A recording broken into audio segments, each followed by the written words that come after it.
Anyway, okay, so good morning and good evening in India. So let's get started. I hope you can all hear me. So what we're doing today is, will hopefully complete, is the Paramagnon theory of metals. And then after that, we're going to start more modern topics on spin liquids and so on. But let's continue the discussion of the Paramagnon theory. So we're looking at the Hubbard model, which I've now written in a slightly different way. There's some dispersion epsilon k and some interaction u. So this is a model of fermions. And what we're trying to do is to come up with some understanding, not just of the fermionic excitations, but of bosonic excitations. There are another set of sometimes called collective modes or bosonic modes that can be present even in any system of interacting fermions. And in this case, we are going to look at the collective mode associated with spin fluctuations. Now this kind of... Hello, sir. Is there any reason of writing Hubbard model in particle hole symmetric form? Well, it's not necessarily particle hole symmetric because I have absorbed the chemical potential in the definition of epsilon k. Okay. So this term is particle hole symmetric, but this is not. So this is just a choice. And yeah, so you make a choice in the way you've written it. And I've made this particular choice because for this particular choice, this second line here is exact. If you integrate over the phi, you get back exactly this term, which is particle hole symmetric. And so is this, the spin, has a particle hole symmetric form. But that's a choice you make. And that ties in with the point I was starting to make. If you start out with any system of interacting fermions, you make a certain choice in the structure of the interaction term. You can rewrite it as a theory of fermions coupled to some boson in many different ways. So this is one way to do it. Couple it to the spin density. If you made a choice of coupling it to the charge density, then you will get a theory of plasmons or zero sound modes in this liquid. If you made a choice of coupling it to the Cooper pair term, which is what we did last time, then you'll get the Landau-Ginzburg theory of superconducting order parameter and its fluctuations, which include the plasmons, the Higgs fields, and things like that. And yeah. Or if you have short range interaction, they include sound modes. So really, many things in condensed matter physics are of this flavor. They're presumed to be okay for moderate interactions, and they're not controlled by any expansion parameters. There's just some physical insight in this particular system. For example, the electron Hubbard model. We want to focus on the spin density fluctuations. Here, the insight comes from the fact that at large U, we know the system is an antiferromagnet. So let's assume that's a correct conclusion and then try to apply that for smaller U. That's the strategy. I mean, even in particle physics, this strategy is used when you start from QCD, the theory of fermions coupled to gauge fields, which give you some long-range interactions. And then you rewrite it as a theory of pions in the Clara Lagrangian. That's pretty much the same thing. They use different tricks to figure out the structure of the Clara Lagrangian, but it's in exactly the same philosophy here. You're rewriting a theory of fermions with interaction to theory of fermions coupled to some bosons. And the choice you make for the boson is really some kind of guesswork as to what is the important boson in any given system. It's usually one boson at a time, right? So we yes. have these excitations or we have the charge excitation. Right, exactly. So, and that's, so one pointing out an important point is you have to make a choice. So we make a choice that you're going to focus on the spin sector, but maybe the system really ultimately becomes a superconductor. So that's kind of the direction we're going to go today. We're going to see that even though you make this choice, if you now look at higher order corrections in this channel, you can see the effect on some other boson. But a fully self-consistent theory with all possible bosons is a very difficult thing, and there's no general way to do that. Yeah. Correct me if I'm wrong, but one important difference between this and QCD. Here, I Yeah. think what you have in mind is that this Hamiltonian is a representative of a large family of Hamiltonians. Sure. And as you vary the parameters in this large space, you might land on the region where one description or another is more appropriate. Yes. This is unlike QCD where we do not have the other parameters. Yeah. There's only one QCD and the goal is to find the answer. Okay, well, there's only one platinum copper oxide, and I mean, we have a similar issue here. So here, you know, and there's different arrows I drew on the phase diagram last time were different choices. So here we're making the choice, I guess motivated by experiments and large UX analysis that we focus on the antiferromagnetic channel first.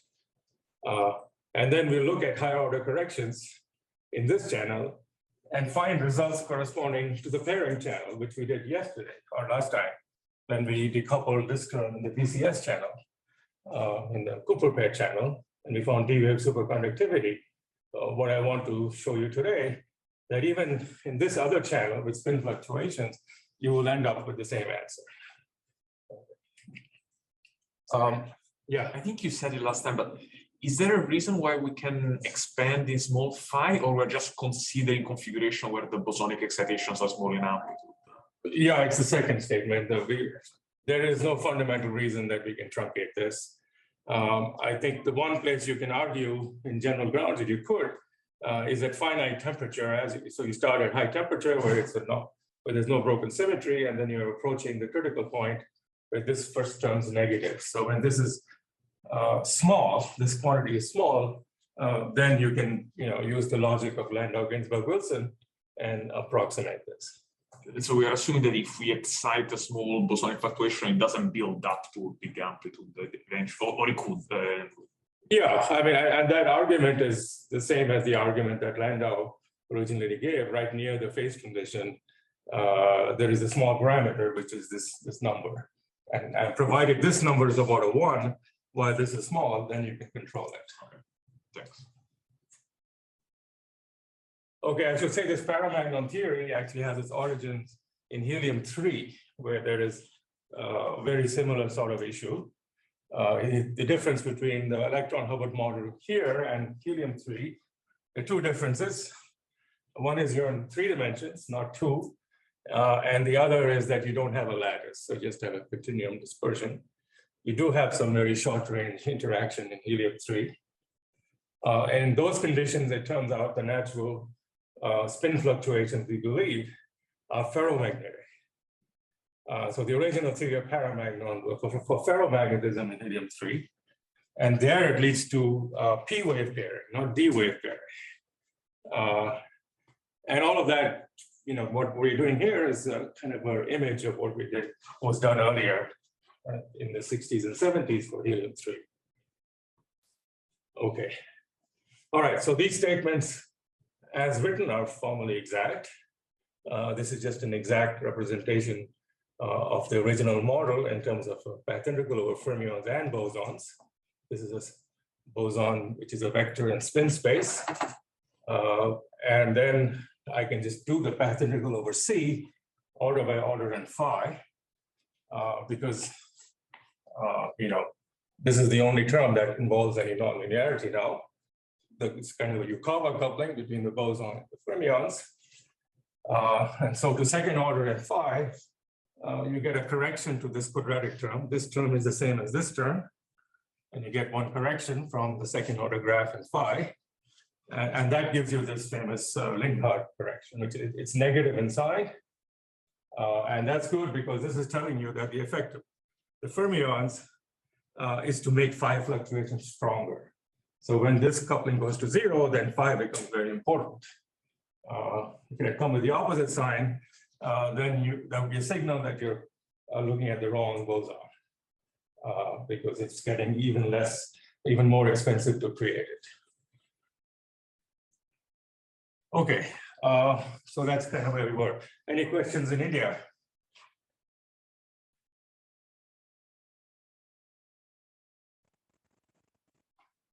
Okay, so we're going to look at 2 possible fates of this theory, which are connected. One is we go not to superconductor, but to an antiferromagnetic metal. So let's look at a theory of that. So there the idea is that all of these terms here, you compute them, you figure them out, and you find that this path integral over phi is dominated by some non-zero saddle point. So we assume that phi, which in general is a function of momentum and frequency, we're going to replace it by its expectation value. Let me write it in space n. Okay, so tau, let's call it R, is going to be some autoparameter, which I guess I forget what I called it last time. Let's call it phi 0 today, times some spatial modulation, cosine of, okay, not changing notation from last time, but there's certainly a consistent notation in the notes. And this, let's make this a vector. Okay. And K, we're going to take to be pi pi. So this is, exactly what the condensate is and how it, what wave vector it has is, would depend on all kinds of details. And in the real world, you'd require a better calculation that we're doing here than just computing the Lindhardt susceptibility. You may have to do the full theory and understand this better. And there are sophisticated methods of doing such things numerically. But let's just use our insight from the large U limit, where at least at half filling. So imagine we're exactly at half filling. At large U, we know an antiferromagnet at pi pi. Now we stay at half filling and we move and we reduce the value of U. So under those circumstances, this is a pretty reasonable assumption. So that's the simplest case that we're going to look at. So now once we have a non-zero expectation value, we want to go back to the original Hamiltonian and rewrite it. So the electron Hamiltonian now, so this is the state in a, so what we're looking at is an antiferromagnetic metal. That's what we're going to present a theory for now. And the Hamiltonian for the antiferromagnetic metal for the fermions is going to be sum on K, epsilon K, C dagger K alpha, C K alpha. Okay, that's the free fermion part. But let me actually even play a little trick there. What I notice is that this term, if I take this space dependence and plug it in here, then what that term is going to do is scatter an electron from momentum little k to momentum little k plus capital K. So it's going to mix little k with k plus capital K. And that's it, it's going to just mix those two because 2k is just 0 for this special value of k. So I'm going to say, well, let's just pick a set of values of k, and I'll put a prime here. And then I'll put the other ones, C k plus k.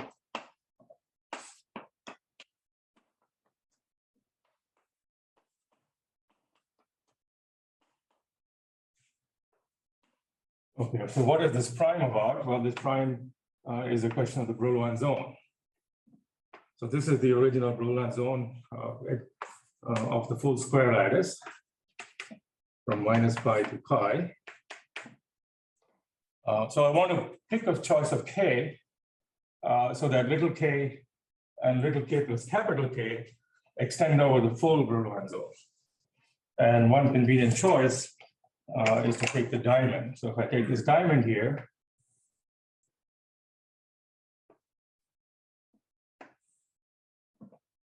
so this is where the sum on k prime is in this diamond. And so k is sitting inside, k is some point here. And now if you choose this diamond, then you can see that, so for example, if I add pi pi to this k, I'll go somewhere there.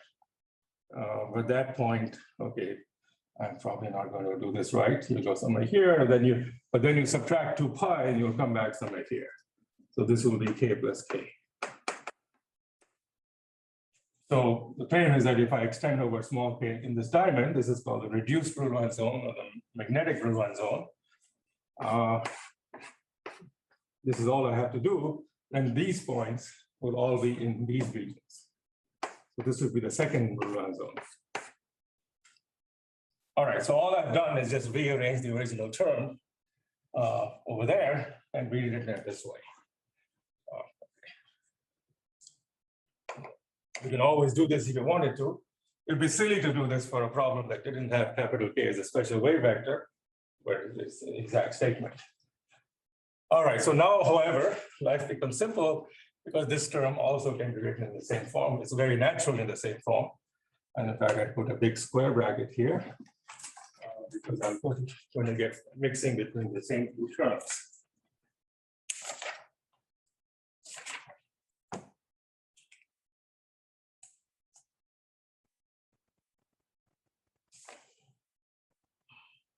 Yeah, so what will I get? So let me just put this in the z direction. Take this with the z hat here. So then I'll get, and I've called this in my notes, so let's be consistent. Let's call it delta 0. Delta. So it'll play the role very similar to the tearing gap, but in this case, it's a spin density wave gap. So we get minus delta and C dagger and sigma z z here, which is of course diagonal, and you'll get C dagger K alpha C K plus K theta summation conjugate, and that's it.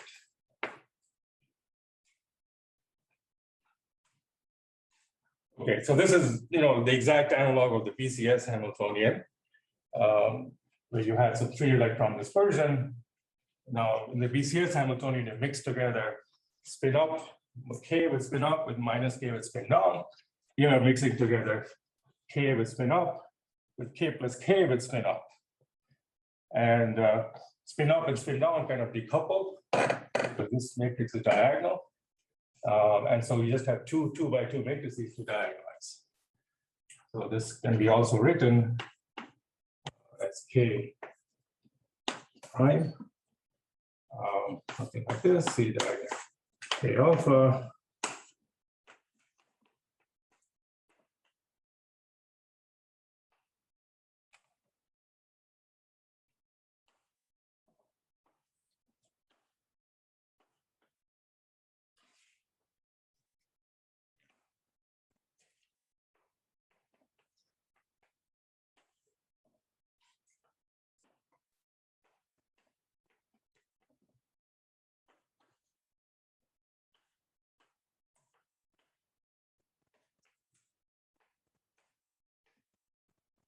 Okay.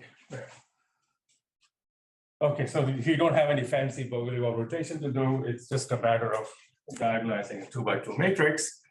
And so we can go ahead and diagonalize this and get our final answer. So this is going to be equal to sum on K, some dispersion EK,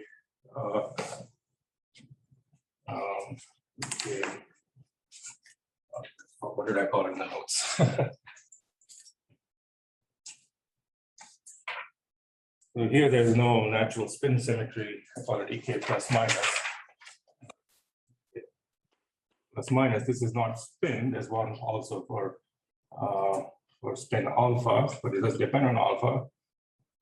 Let me just call it D dagger plus minus alpha of K and D plus minus alpha. So this E plus minus are just the eigenvalues of this 2x2 matrix.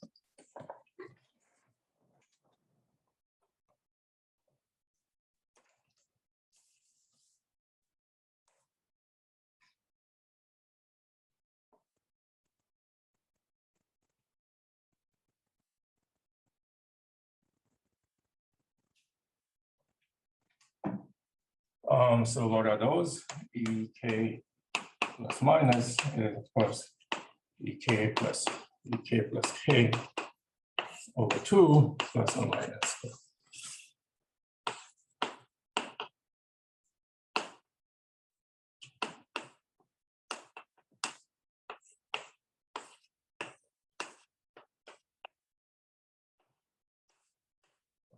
Real, okay.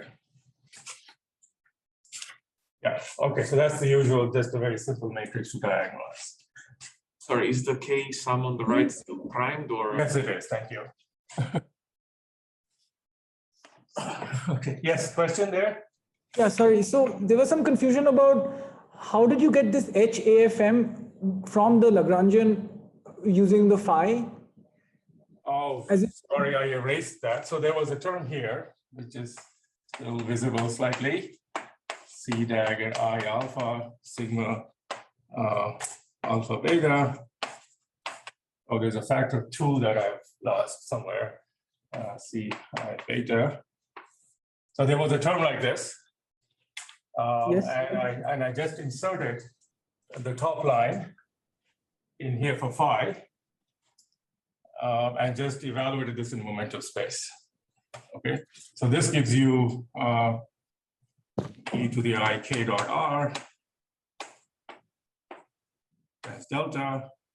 And if you take a Fourier transform here, you'll get C dagger of little k e to the minus I k dot r, and you'll get C k dq of e to the I q dot r, and you do the sum over r, you will get the condition that q equals k plus or minus k, something like that, and that's what I did. All right.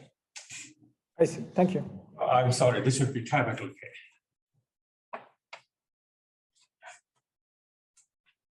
Okay, so it just came from this term that was in the original theory. Okay.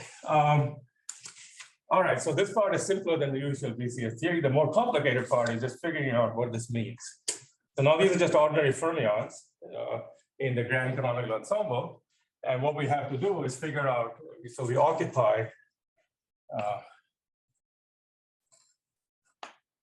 all fermion states. Sorry, why is it important to the theory of grand canonical rather than? We can work with fixed numbers, but you did not mix creation and annihilation. True, but there is a chemical potential inside epsilon k.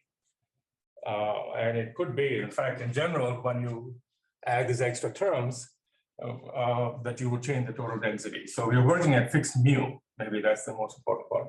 Fixing mu and we're letting the density be whatever it wants to be.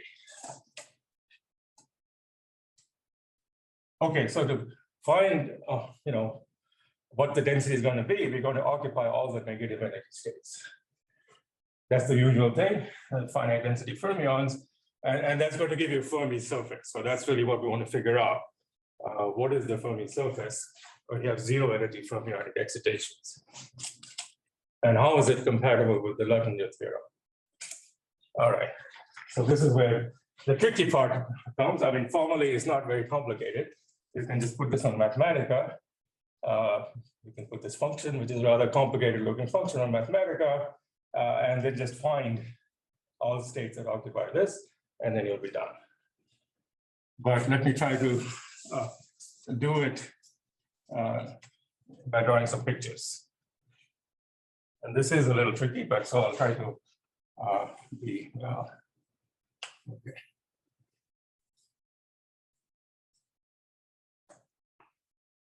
So we'll take the full Provence zone.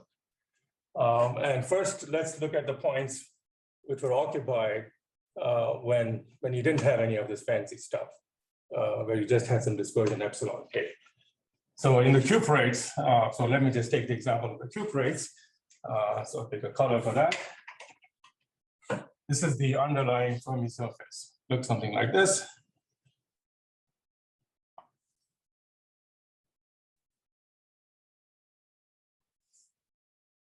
And this is, let's imagine we're alpha filling. And so this is the region here where epsilon k is less than 0. These are the occupied states. So these states are all occupied. And this line here is epsilon k equal to 0. That's the Fermi surface. And and you can see pictures of these things in many, many experiments. You can literally map this out to high precision. Not exactly half-filling, but anyway. Okay, so the other quantity here is this one, ek plus k equals 0. So let me draw that in green. So that's this thing shifted by pi in some direction. Okay, so if you shift it, basically you're taking this object, this center here, and moving it over there. And then you'll see that this orange Fermi surface, this becomes a big circle. So then I can shift it back to the original Brillouin zone. And so that equation will give you this curve, something like this. Forgive my poor ability. So this is the line, ek plus k equal to 0. And what are the occupied states now? Well, the occupied states are here. Okay, so those are the occupied states.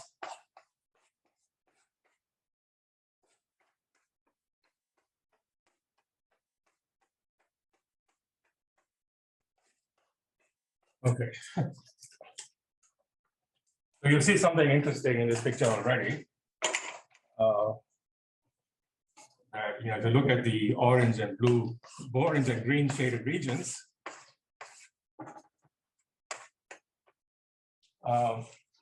the majority of the regions have only either orange shading or green shading. But there's two regions where it's different. So there are these regions here, which have both orange and green shading. And there are these regions here where you have neither, they're empty. Okay. All right. I mean, just keep in mind, all I'm doing is solving this problem. That's all. You just try to do it in pictures. And if you have any doubt, just put it in Mathematica, put some dispersion, and let it do it for you. All right, now we have to turn on the delta. And similarly, we're going to ask what is locus of points where this vanishes. Okay, well, so that's also relatively easy to construct. Basically, what's going to happen for sure is, so you have to look at these points here where they intersect, where both are 0. So these are the points, sometimes called the hot spots. Terrible name, but anyway, that's what people call them. So the hot spots, both of these are 0. And then life is simple. You know the eigenvalues, the plus or minus delta. So what's guaranteed to happen at the hot spots is you open up a gap. That's where you have a gap. There are no gapless fermion excitations there. So they're kind of like double repulsion. You're going to open up a gap. So then now you can just figure out what's the locus of points where this is 0. And they'll end up looking something like this. Another here, like this.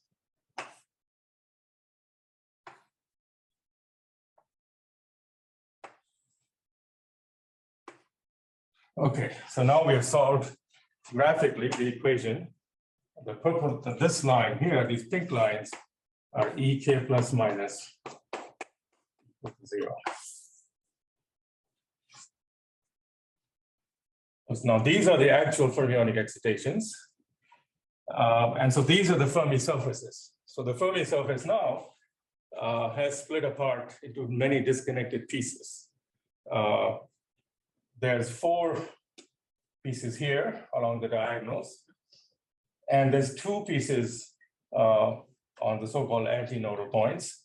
This is the same as that if you move this over by 2 pi, you get a circle here. And similarly, move that over by 2 pi, you get a circle. So there's 2 pieces here, and there's 4 ones in here. However, you have to remember the prime. So you have to divide everything by half. You only want to take the ones inside the diamond horizon. But I want, that's a factor of 1/2 that you have to keep track of if you're actually doing some calculations. Yeah. Got a question? All right, so the other thing you notice, if you look at these Fermi surfaces, that they're, so what does this Fermi surface separate? So what it separates is an empty space with one band occupied, one band here and one band occupied. This separates a doubly occupied state with one band occupied. So these are sometimes called whole Fermi surfaces. And these are electron Fermi surfaces.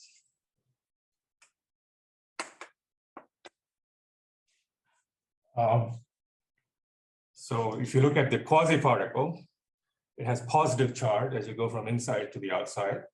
Here, the quasi-particle has negative charge as you go from inside to the outside. This, of course, has very important consequences for photo emission. So you will see very different pictures away from zero energy when you look at these Fermi surfaces. Okay. And what about the Luttinger theorem? Can you repeat, I mean, why you are calling that whole Fermi surface and why it is electronic Fermi surface? Yeah, so look at the orange and green shading that hopefully that's visible to you. So the orange shading tells you when, when the original parent band is occupied with EK, dispersion EK. The green shading tells you when EK plus K is occupied. So if you look at the whole pocket, I mean, don't look at the, imagine that the pink line is just very, very close to these green and orange lines. That's, delta is very small. Then what you see that this region here, this empty region, is abutting singly occupied bands, either the green or the orange. So you're going from an empty state to a singly occupied state. That's what a whole pocket looks like. Here you're increasing the occupation number. Here, when you go from inside to the outside, you have two states occupied inside and one state occupied outside. So you're decreasing the occupation number. That's the usual thing for an electron Fermi surface. In electron Fermi surface, there are more, a state is occupied inside and it disappears when you go outside. But in this region, there's nothing occupied inside, but it appears outside. So this so it's a positively charged quasi-particle. Okay, now if you're exactly at half filling, then the area enclosed by the whole pockets must equal the area enclosed by the electron pockets. So the number of holes must equal the number of electrons, because in the double unit cell, you have 2 electrons per unit cell. So remember the Luttinger theorem, I haven't fully derived yet, is modulo 2. A filled band here corresponds to 1 electron per site of the square lattice, because in the double Brillouin zone, there's 2 electrons per site. So effectively, the half-filled system, with 1 electron per site, has a net density of 0 electrons, mod 2, per unit cell. And therefore, at half filling, the area of the electron pockets must equal the area of the whole pockets. So now we can understand what could happen as a function of u. So let's try to draw at least at u equals 0. What is the phase diagram that we are getting here?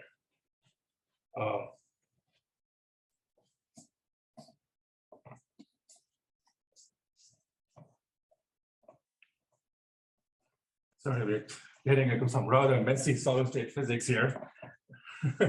But all of this has been measured in great detail, so it's important to understand it. So my usual phase diagram I had of the Hubbard model, let's just focus on the half-fill site. So this is the insulator with up-down.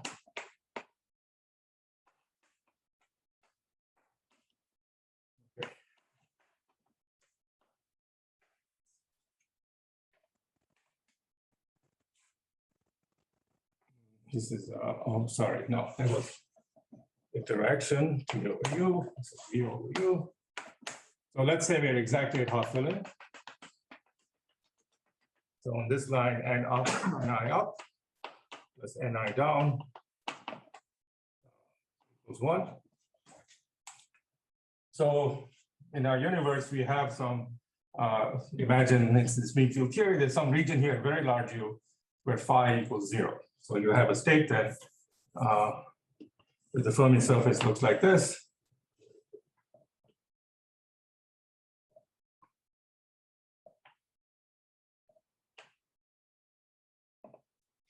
And these are the occupied states. And this is phi equals 0. So there's some, a very large U, there's some region of that type. That's, I think that's a reasonable assumption. And since I'm exactly half filled, the area of this, the area of the occupied states is exactly 1/2 times the area of the Brillouin zone, which is 1/2 times the Brillouin zone area, the full Brillouin zone area. Okay. So that's consistent with Luttinger theorem, because at this point I have not broken any symmetry. I have 1 electron per unit cell, and so the area enclosed by this should be 1 in appropriate units. 1/2 because of the fact of spin. So they spin up and spin down, both completely occupied here. All right, so now I increase the value of U. So what we imagine is that as a function of U,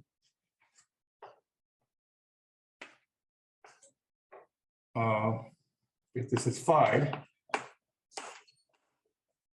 as a function of U, so it's 0 for a while, and there's some critical value UC, where it starts to go up.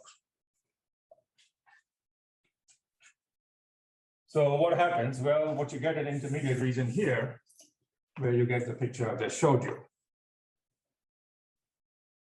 So you have the hole pockets,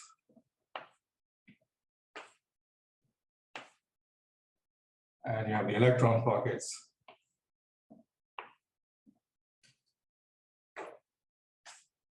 Let me double shade these, the W occupied. Those are the empty states.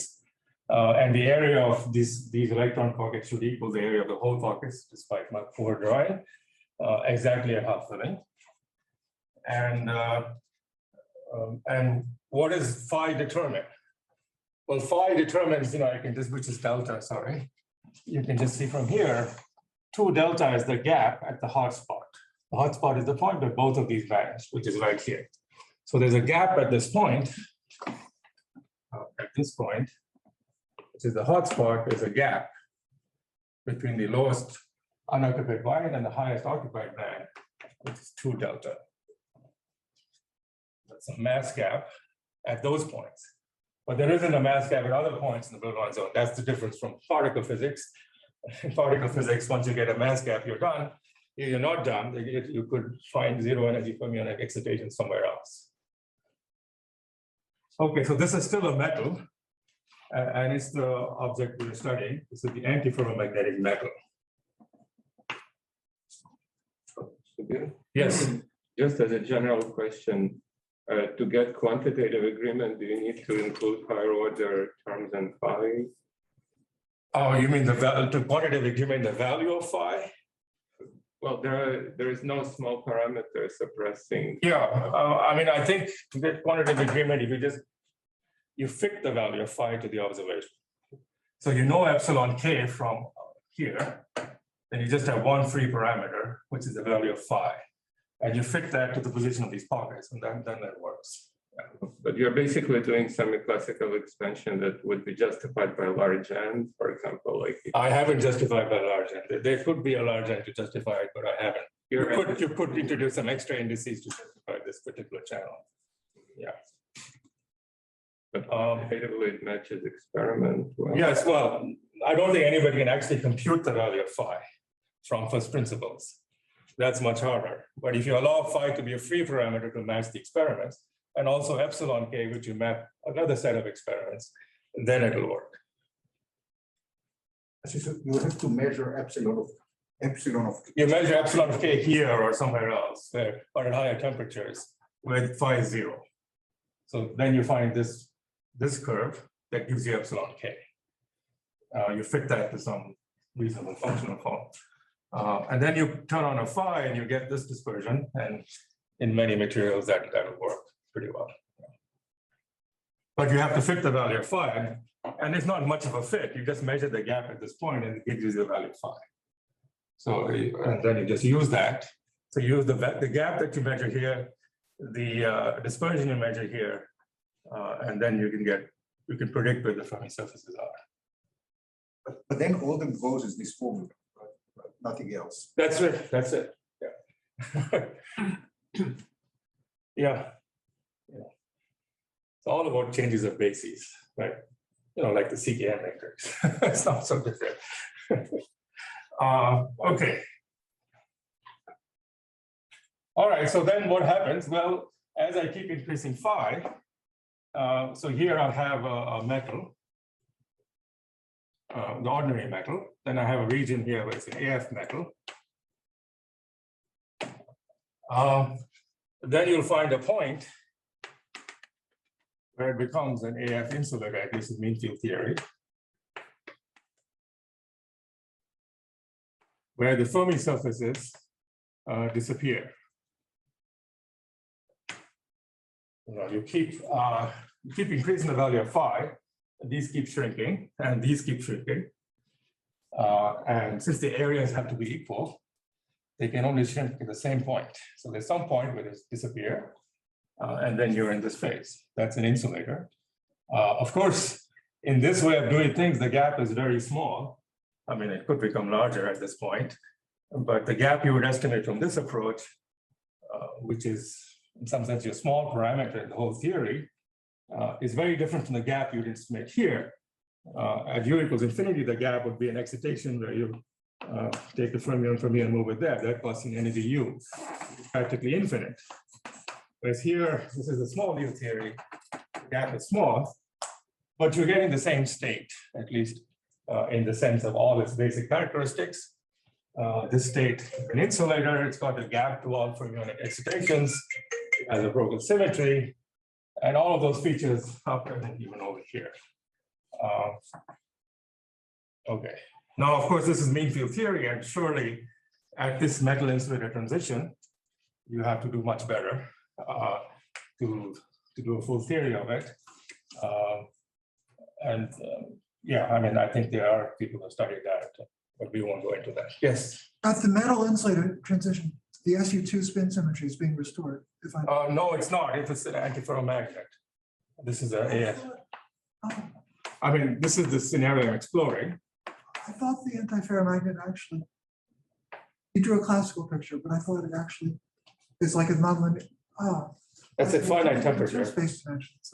Yes. In one space dimension, it would have. Right. Two space dimensions. Yeah, we're in two space. So we have zero temperature in two space, and the symmetry is broken. I mean, you could imagine other models. Yeah. And so there's a lot of work on such exactly the scenario you discussed.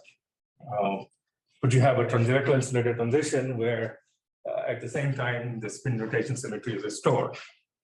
And that has to be a much more involved theory because you have two different things happening at the same point. And that's kind of the logic between these deconfined critical points that some of us have spent a lot of time on. And so there are more exotic critical points involving fractionalization where something like that can happen. I'm not going to talk about that now for sure, maybe sometimes towards the end of the course. And in fact, that scenario that you go from, well, in fact, the more attractive scenario is the other way around, where you go from an ordinary metal to an antiferromagnetic insulator with a broken symmetry. That seems to fit certain data and heavy fermion compounds, but this kind of mean field theory will not give you that. So here the broken symmetry is playing no role once you cross this point. So the broken symmetry is broken and we can forget about it. Now we're just following the Fermi surfaces. Yeah. I'm a little bit confused about this point because the model is gapless everywhere, right? Because you have the Goldstone bosons of the broken. Okay, great point. Okay. So this theory has two classes. This theory here, the antiferromagnetic metal, has two classes of gapless excitations. There's the fermionic excitations with charge plus and minus E, which are on the hole pockets and the electron pockets. But there's also a bosonic excitation of spin 1 with charge 0, which we haven't discussed. But to discuss that, I have to go back to the theory for phi and look at phi fluctuations. So those are the spin wave fluctuations about this state. And they are also present here. That involves a much more difficult calculation. When you say gap, you meant the gap in the electronic excitations, not the gap in the bosonic excitation. The full system is still gapless. Correct, correct. Yeah, so this system has a gapless bosonic excitation, which is the spin wave excitation. We figured out the spin wave excitation here in the insulator using the Holstein-Primakov method 2 lectures ago. That same excitation is still present here. That's a bit more complicated to figure out, but I've given you all the tools to do it. You have to go back fermionic path integral, integrate out the fermions in the presence of a broken symmetry and look at the effective actions for the bosons there. And that would be the exact analog of the Cairo-Lagrangian calculation. But done, integrating on not massless quarks, but fermions that have this much more complicated dispersion relation. What is known about the transition point? I'm sorry. This is a relatively simple transition point, I think, because you can, the density of active fermions is very small. So you can do a low density expansion. And so there aren't any singular corrections. There's some log corrections that come in, but not much more.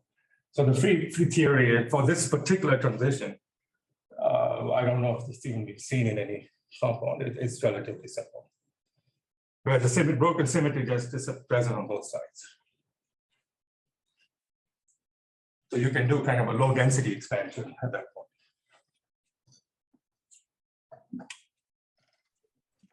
Hello, sir. Yes, go on. You once talked about incommensurate to commensurate transition. So what would be different in case of an incommensurate wave vector? Yes, so the nice thing about this particular wave vector phi was that I only need a 2x2 matrix. But if you, in general, if you took some k like this, let me call it p, 2 pi p over q, and let's take a commensurate wave vector 2 pi p prime over q, where these are co-prime numbers. If I took this particular commensurate wave vector, you get a q by q matrix that you have to diagonalize. And in typical, you may end up getting q different pieces of your Fermi surface. So if you have q going to infinity, which is the incommensurate case, you'd have a dense set of Fermi surfaces. It becomes a very complicated problem. But luckily, even for the incommensurate case, the approximation, we just keep a small 2x2 piece in the vicinity of any wave vector is pretty good. And the spectral density on that dense set of Fermi surfaces becomes extremely small. But yes, in principle, the incommensurate case is a much more complicated version of the same calculation. I mean, you do the same exact calculation, except you diagonalize bigger matrices.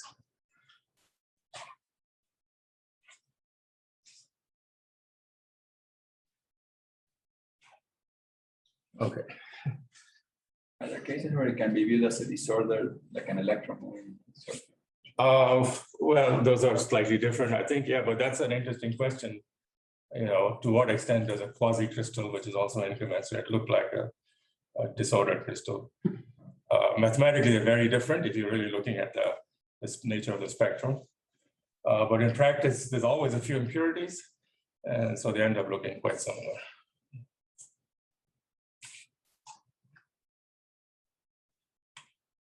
Okay, so that's at least one set of calculations where you can match the strong and weak coupling limits, and how you have in at least some idealized world, a perfect evolution from an antiferromagnetic insulator to a Fermi liquid, and this always goes by this intermediate state, which is an antiferromagnetic metal, which has electron pockets.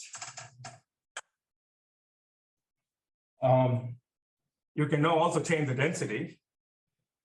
And then you can see that once you change the density, the deviation from half filling, which we call little p, is equal to the difference in density, different involved area of the electron and hole pockets.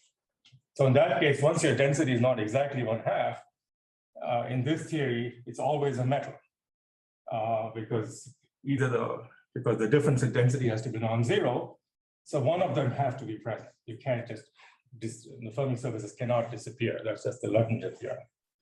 And that's consistent with the fact that the equal density contours, look something like this. So if you have a slightly different density, as you keep going down this way, maybe the electron pockets will disappear completely. In fact, that's what will happen. But these will remain. And the area enclosed by that will equal to the density. And they'll be, whatever the density is, the area of these won't change once the electron pockets have disappeared. They just remain down here. You remain a metal all the way down to 0. Okay. So this is for density equals 1 minus P, you go down. So that's also nice. You avoid the, this particular insulator is very much dependent on the existence of this density. Only at that density is the insulator allowed. This is something we understood from the strong coupling approach. And it's something we see also from the weak coupling approach by an application of the Lagrangian theorem. You can't just get rid of the Fermi surfaces, they have to be there all the way down to 0 doping.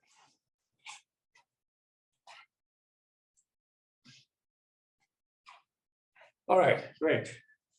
Any questions in India? All right, so the next step, I'm sorry I erased the original theory. So let's go back to the original theory. So what we're going to do now is again look at this region here. We're going to stay in the metal. So we'll be somewhere here. Where, at least in mean field theory, we don't get any antiferromagnetism.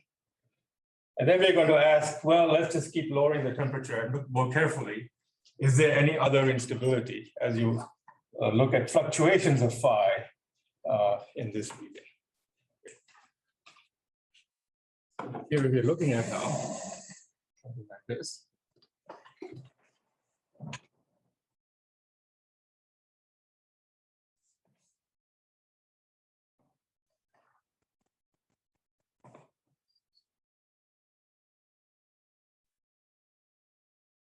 So this is sometimes called the spin fluctuation theory of superconductivity.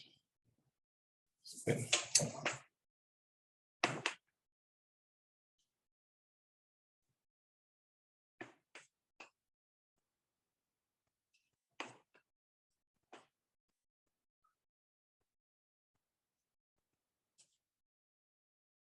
And the idea is, in some ways very similar to the original BCS idea. BCS idea was you have lattice fluctuations or density fluctuations, phonons in any crystal, and that can mediate an attractive interaction, which leads to superconductivity and superpair formation.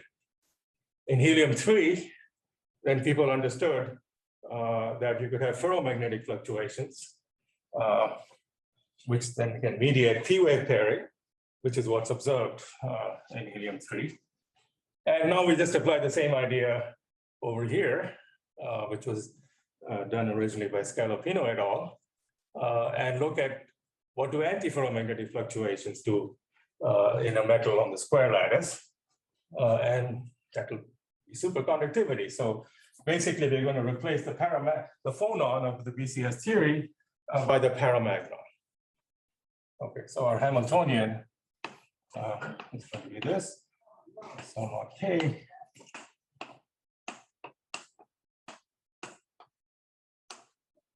Right, so just to remind you, we're not in the antiferromagnetic metal, we're in the metal, ordinary metal.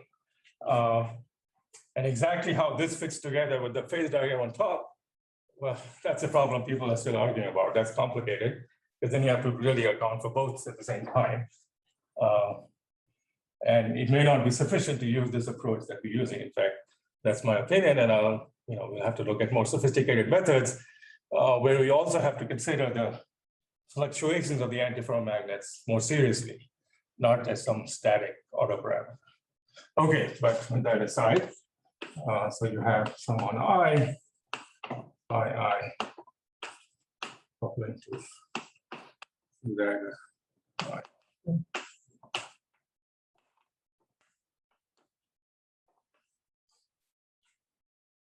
And then I have the phi fluctuations, and I'm just going to take a very simple theory for them. Sum on Q and omega by omega more squared. So the one half here, and I'll call this, well, for want of a better word, what I call it in the notes.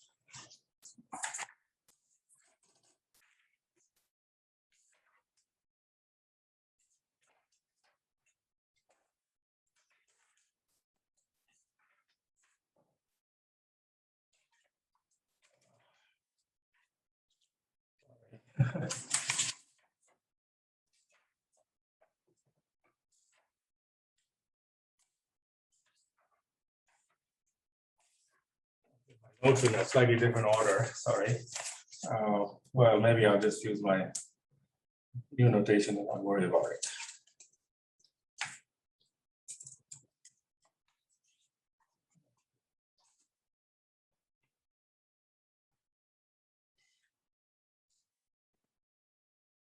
Well, okay, I can do my notes slightly differently. So let me just call it chi inverse. It's not exactly chi inverse, but anyway. There's some quadratic, we're going to take the complicated theory for phi fluctuations and just replace it by a Gaussian theory. We had some implicit expression for this object here in the Hubbard model that may or may not be very accurate. So what we can see from here is that there's a Gaussian theory for spin fluctuations where the expectation value of phi mod squared is equal to chi. So that's why I called it chi inverse. It's like the dynamic spin susceptibility. This can be measured in neutron scattering, which there's literally thousands of experiments on the cuprates. So you can regard this whole object here as something you can measure. It's also computed in various numerical calculations to rather high order NU and all kinds of fancy stuff. So there's a huge amount of meaning, and we have some understanding of what this phi looks like. So this is the theory we're going to take, where you have electrons coupled to some boson, which has some quadratic action, which is actually literally exactly what BCS did, except the phi was replaced by the phonons. So, all right, so now we're going to look at phi fluctuations, not do mean field theory in phi. In that sense, this calculation goes beyond what we did above, and look at the induced interaction on the electron. So the induced interaction is going to be something like this. Here's the electron, and here's another electron. We're going to take a Cooper pair of electrons. So C dagger, C dagger, C, C. And then you have a phi fluctuation, which is going to be mediated, which is going to cause them to interact. They're going to exchange a phi fluctuation, just like in the BCS theory, the electrons exchange a phonon. And there'll be a sigma factor here and a sigma factor here. Right. So that's the attraction that's induced, or the interaction that's induced by the phi fluctuation in between two electrons. So the difference from the phonons is, first of all, the sigma factor. And second, this phi has chi, really. Chi has a maximum at pi pi, not near q equals 0. Okay. And that's really the main thing you have to keep track of. How does the fact that this propagator has a maximum at pi pi, and the fact that it couples to spin rather than charge, how does that change the nature of the interaction? And what you can find when you do that calculation, that interaction is attractive on the Fermi surface in the D wave channel. And the reason it's D wave and not S wave has to do with several factors. There are three factors. One is the shape of the Fermi surface. Second is the presence of these sigma factors. And third is the fact that phi of Q has a maximum at pi pi. Okay. So now let me follow my questions. Yes. There's something a little odd. Yes. Because where phi came from was Yeah. a repulsive interaction among the fermions. Correct. But so what you're actually studying is a repulsive interaction. which nevertheless you've claimed somehow generates an attractive interaction. Right, exactly. So it's attractive at momentum pi, not at near momentum 0. And it's attractive between opposite spin electrons. So, so what I gave you another reason for the attractive interaction earlier, which was in the TJ model. In the TJ model, what we showed was this attraction S1 dot S2, which we derived from a repulsive interaction, could be rewritten as an attractive interaction between electrons. This was the same as minus epsilon alpha beta, C dagger I alpha, C dagger J beta, mod squared. So if you had a spin singlet pair on nearest neighbor bond, for those electrons, this was attractive because they want to form a spin singlet and that's preferred for them. So you have two opposite spins electrons moving around, then they do have an attraction to sit next to each other and form a singlet. Because this, you lower this energy. That's one way to look at it. So the thing I'm going to now describe is essentially the same mechanism, but derived in a rather different way from the weak coupling side. Yeah. I have another counter for me issue here. The phonons that cause the attraction VCS have a massive dispersion relation. Well, they go strong bosons, yeah. They do. Acoustic phonons have 0 energy excitations. And so both interactions are long-range interactions. Yeah. I mean, here, well, is it long range? These are Goldstone bosons of the SU2 of rotation. Yeah. The others were of fluctuations of the lattice. Right, yeah. Intuitively, the other ones are kind of more naturally separated from these. Because these are other, there are other degrees of freedom. These are nuclei that vibrate. Right, yeah, so that's... Whereas here, it looks like kind of you're bootstrapping here because phi is secretly also made out of the same fermions. Yeah, absolutely, yeah. So that's why this theory is not as good as BCS, absolutely. No one's really made it quantitative even today, as far as I know, unlike BCS can be made highly quantitative for many superconductors. This one is a long way from that, and this is part of the reason. These are just heuristic arguments. There are two different heuristic arguments. One is the large U limit, which I just summarize here again. And the other is the small u, which is what I'm presenting. I think certainly, I would say the early days of ITC, I would say Phil Anderson certainly was of the view that the superconductor that you got from this argument was somehow different from the Scalapino type superconductor that had already been predicted. There was something fundamentally different. I don't think anybody believes that today. We have a way of connecting these to show that in any fundamental sense, there's no difference between what you get, at least in the superconducting state.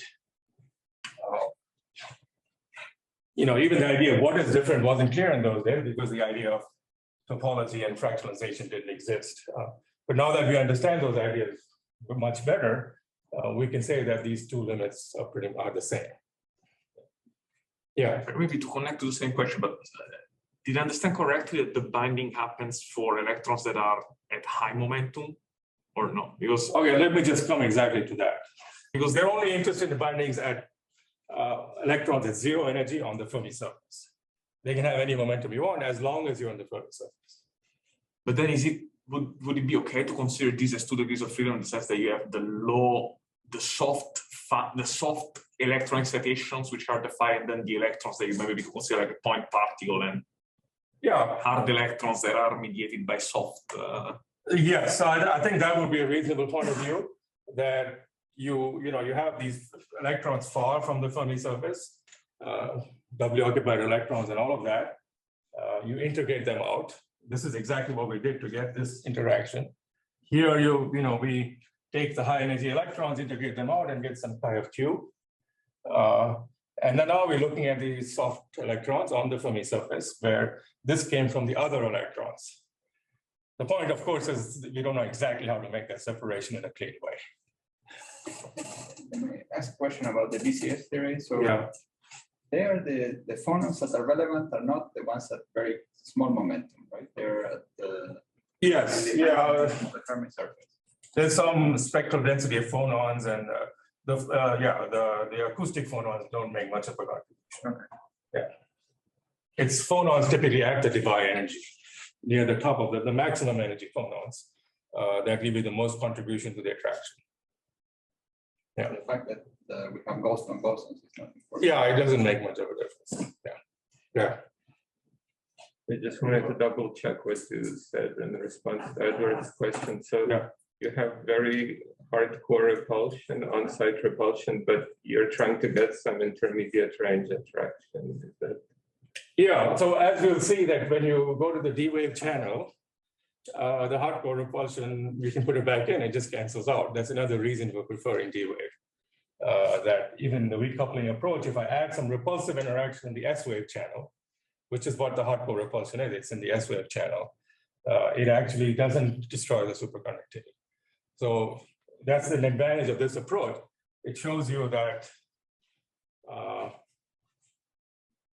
there's an attraction, this will give you in the D-wave channel. It also will give you, if you looked at it in the S-wave channel, that's more a strong repulsion, which was there to begin with. But you'll find that nevertheless, the D-wave instability survives. Okay. Because it's in a different channel. Nuclear interaction, there is something similar. There is some hardcore repulsion, but intermediate range. Yeah. I mean, in helium-3 also, there's a hardcore repulsion, but makes no difference to the p-wave pairing because it just cancels out in the gap equation, which is what I'm going to do now. Okay, so I take this Paramagnon mediated interaction, and I'm going to get another.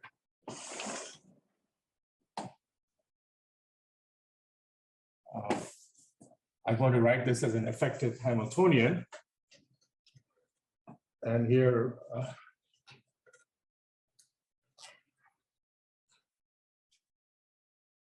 well, let me stick to the notation of my notes because I want to get all the factors of 2 right now.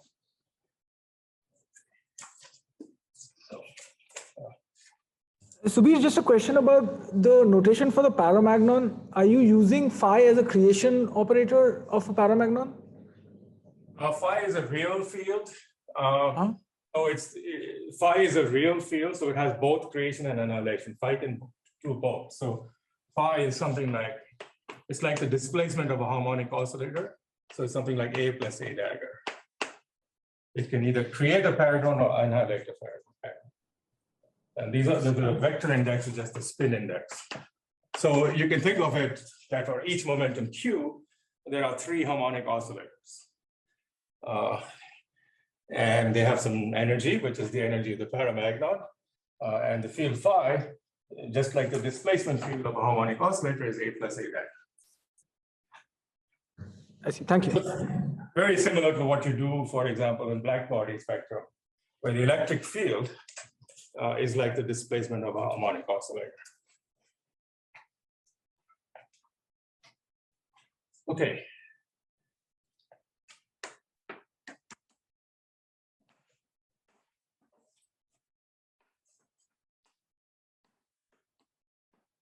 So now I'm going to add an interaction, which will be plus 1/2 sum over everything in sight. V alpha beta gamma delta of Q C dagger K alpha C A plus Q beta C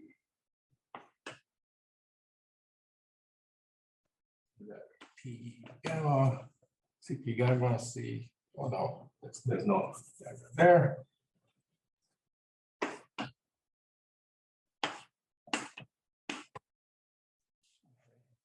This V alpha beta gamma delta,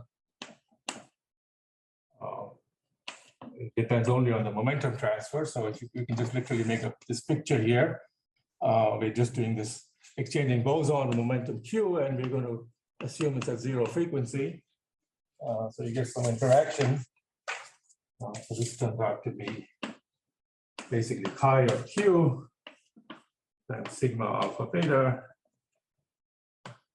dot sigma gamma delta. Okay, and as I said, even the BCS Hamiltonian can be written this way with phonon exchange. You get a different function here without the spin dot spin factors. Okay.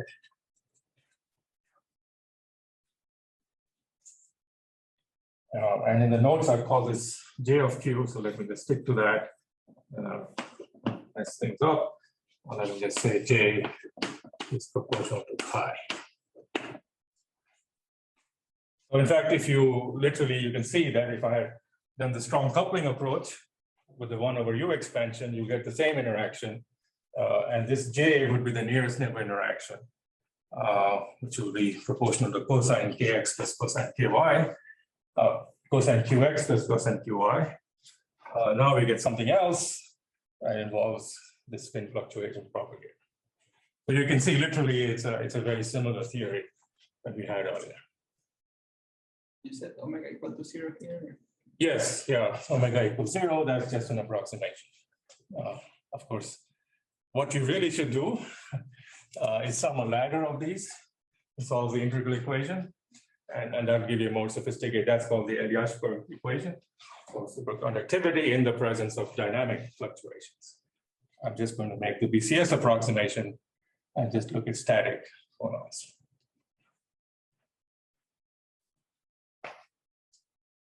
All right, so now we just factorize as before. So once you see something like this, you go ahead and factorize by the usual rule, but we now do it in momentum space. So you just, this is all I'm doing. C dagger, CC is going to be replaced by C dagger expectation value, CC plus complex conjugate. Okay, so you apply our usual machinery to this 4th fermion term, and you get then a set of mean field equations. So now the momentum space, they're very similar to the equations we had earlier. So let me just write it out. So delta K is what I'll call as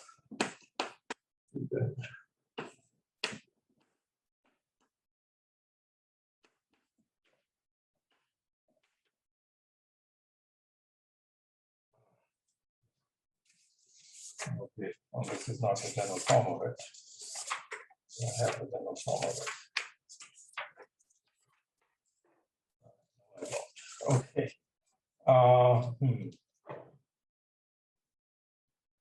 Yeah, so it's just equal to this. I guess I'll just leave it this way. Yeah. No, that's fine. Okay, so that's delta K. And you have the BCS equation, which determines the value of delta K, looks something like this. So delta P is equal to 3/2 sum of K, J of P minus K, delta K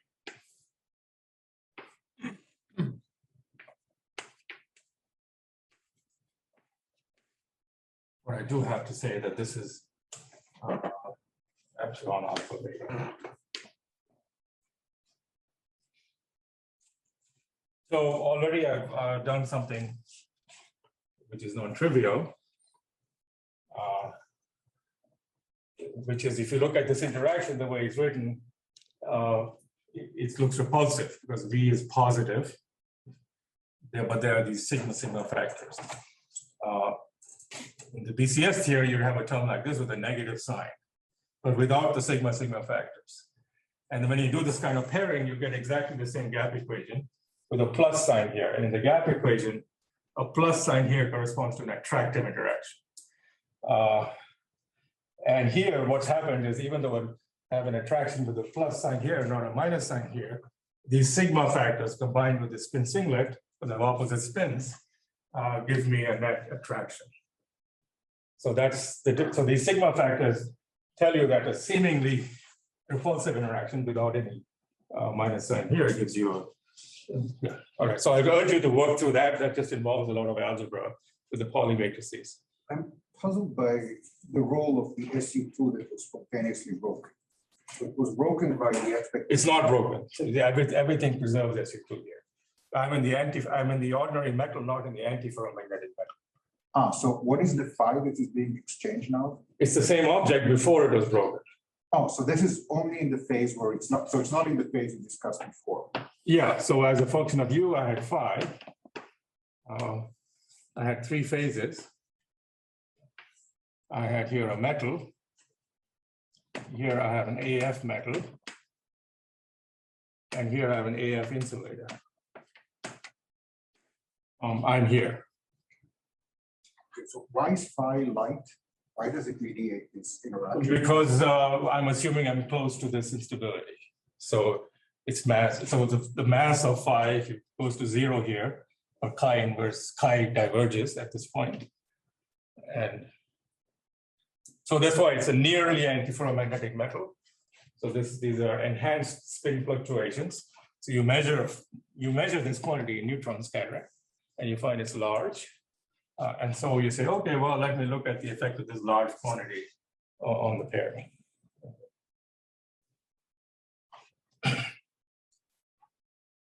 All right, so now we have to look at this equation.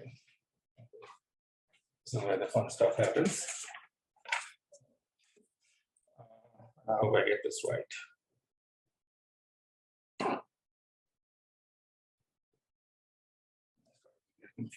Okay.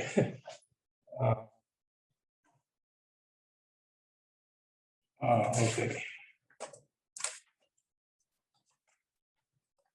Sorry, I've kind of messed things up here a little bit. Better prepared.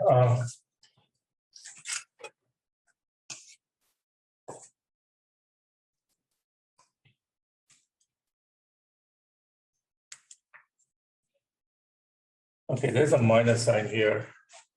Okay. Yeah, so yeah, there's a lot of minus signs to keep track of. I got this minus sign wrong, I believe. So J, well, Q. Yeah, okay. Right, so I guess that makes sense. Once you integrate on the boson, you always get this comes in the opposite sign in here. Yeah, okay, now I'm consistent with the notes, and sorry, I forgot about that minus sign. Anyway, so there's some interplay between this and the spin singlet pairing, which gives you this equation. That's correct. Okay, so in fact, this is negative. Yeah, that's right. This J is going to be negative. You're going to have to work hard to find a solution of this. So now in the BCS case, if this J was negative, well, so what happened in the BCS case is that the sigma factors are not there, and J is indeed negative. But because the sigma factors are not there, you get an opposite sign here. And then this thing has a nice solution, because if J is negative, the net factor here is positive.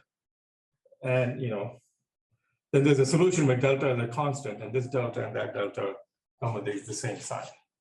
But now what's happening is because of the spin dot spin factors, I'm getting a negative interaction, and this doesn't obviously have a solution. But let's see how we can find a solution.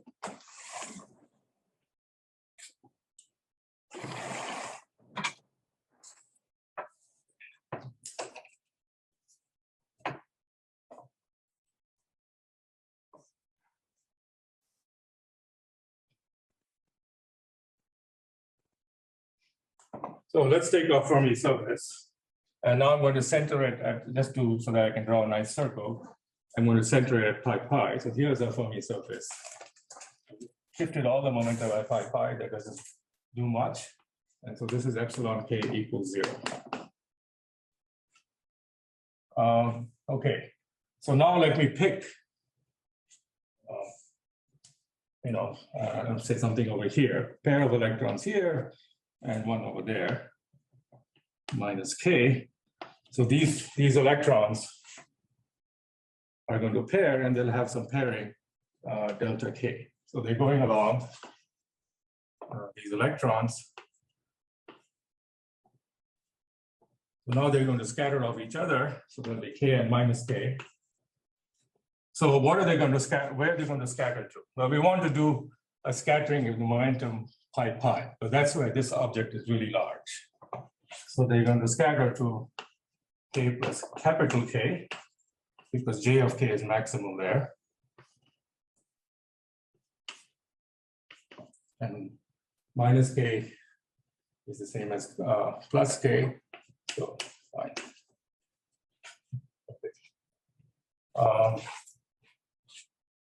Because J mod J of K, that's the assumption, is large. It's also negative because it's proposed to minus K of K. Okay, so what's going to happen is that these two electrons here, let me color code them. You have these electrons here, the orange electrons. So sitting here and here. So they're going to scatter by pi pi. They're going to go here and here. So they're going to be somewhere here. They're right on the Fermi surface, and there. And this is pi. This is K.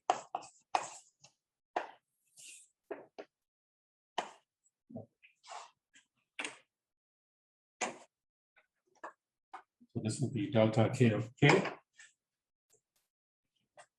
That will be the pairing amplitude for that.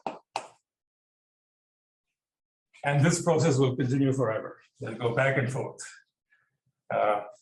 And every time you go from here to there, you pick up a factor of J, because P minus K is K.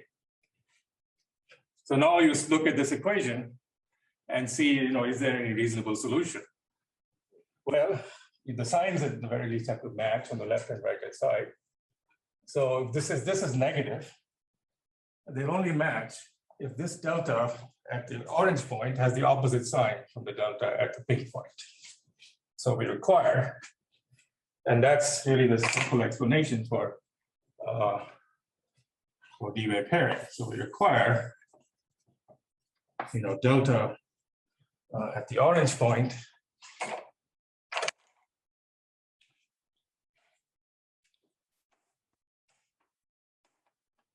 minus delta at the pink point, or solution of the gap equation.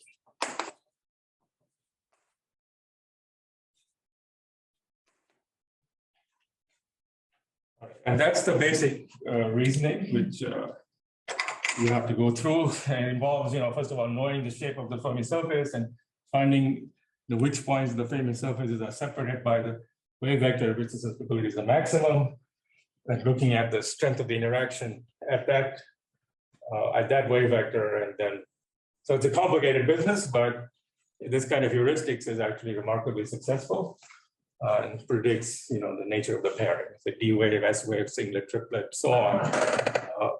So triplet pairing tends to go with ferromagnetism, singlet pairing tends to go with antiferromagnetism, not surprising. And whether it's D, the D wave pairing is preferred when you can connect points in the Fermi surface by the antiferromagnetic vector. In the pnictides, what happens is there are separate pockets, small pockets, which are connected. And so they have to have opposite signs. And this leads to, when you look at the details, something called extended S pairing. It's not quite D wave, but it's an S wave type pairing which changes sign on the different pockets. Okay. So what is the thing that eventually condenses here in terms of the states? This object here. And in what sense is it the D wave?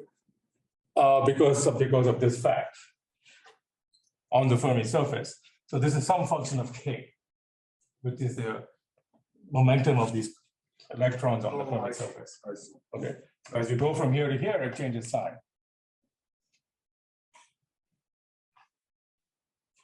And then you can put in some other interaction here, like the short range repulsion. You'll find that when you do this integral over K, since this thing changes sign, that short range repulsion just doesn't give you any contribution, just cancels out from the angular integral over K and the change in sign of this delta K. So that's another advantage of D-wave pairing. In fact, it's kind of, you also know this in quantum mechanics. If you have an angular momentum D-wave wave function, it vanishes at the origin in the radial direction. And so that so that means that the Hubbard U repulsion, which is practically the origin, doesn't have much of an effect. Would all these spaces and so on exist in 3 dimensions also, or this particular? Yeah, so in fact, the original Scalopino paper was 3 dimensions, which is before the discovery of the cuprates. Yes, I think of course, the heavy fermions, I think uranium, beryllium 13, if I may be remembering wrong, those are 3-dimensional antiferromagnet. Cerium copper 6, I think is the best example. Cerium copper 6 is a 3-dimensional cubic crystal, which has antiferromagnetism and analog of D-wave pairing. Yeah. I mean, the angular, it becomes more complicated. You have to look at representations of the space group of the crystal. You can't call them D and S. There's some more complicated names, D1G, A1G, and so on. They're also superconducting at sufficiently low temperatures, but yes, they're not high DC superconductors. Correct. Yeah, those TCs are very low, 1 Kelvin or below, right? But the heavy fermion compounds are, many of them are in a similar class, at least as far as the pairing is concerned, and the magnetism. They also have these strange metal base. Most of them do, yes. And that's one reason for believing that there's some more dimension-independent explanation of the strange metal. And so these kind of local ADS2 or SYK type theories have, some appeal for that's one of the reasons. Yeah. Okay, great. Any questions in India?